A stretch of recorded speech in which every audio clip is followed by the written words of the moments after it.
And polling guru Nate Silver's Silver Bulletin polling average has Harris up 3 points over Trump nationally, her largest lead yet for that polling average.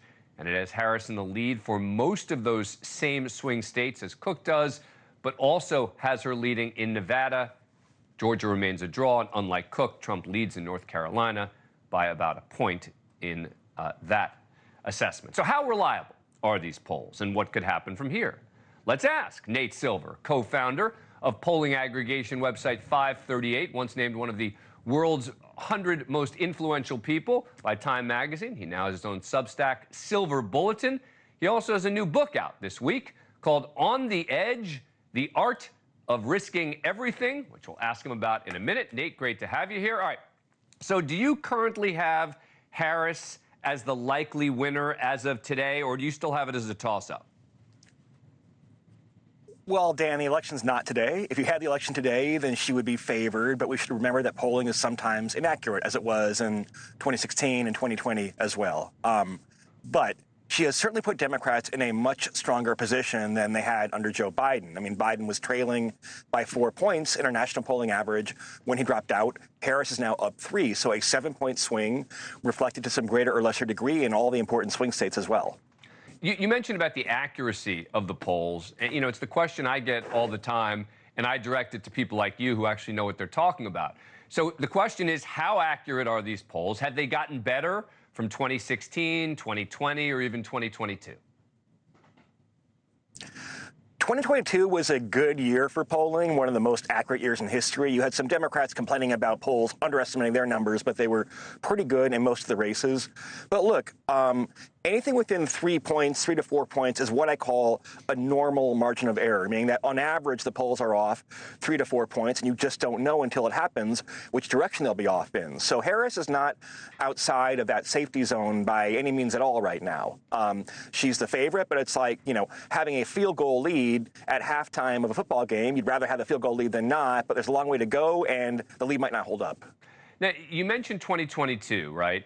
And I've seen you quoted about this. I thought it was very interesting. You believe that those who were talking about the red wave that didn't happen, et cetera, you don't blame that on the polling. You blame that on the media.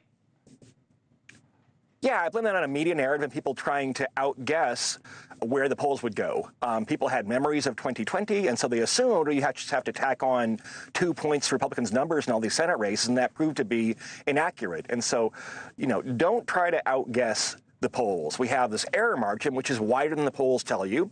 But it's symmetric as far as we can tell. You can't really guess in which direction. So that means Trump could win. It also means that Harris could have a near landslide. Maybe she wins by, 6 or 7 points, which are Obama-esque margins. Those are both very real possibilities. How does RFK change things these days? It's both in how he's performing and incorporating where he's expected to be on the ballots. So his margin has shrunk. There were a lot of voters who were in a pox on all houses mode when it was a Biden-Trump race who have now migrated back to Harris, maybe traditional Democratic voters who are concerned about Joe Biden's age.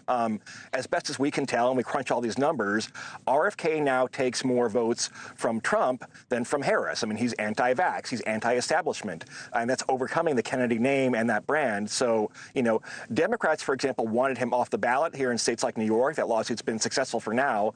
That's probably a mistake. You'd rather have RFK draining anti-establishment votes from Trump. All right, so let me dig in a little bit with you. July 30th, your model suggested Trump was a solid favorite to win the Electoral College as of that day. 2 days later, it was a toss-up. In between that was Trump's appearance at the National Association of Black Journalists. Was that the reason for the shift, or was it just catching up with the Harris campaign starting?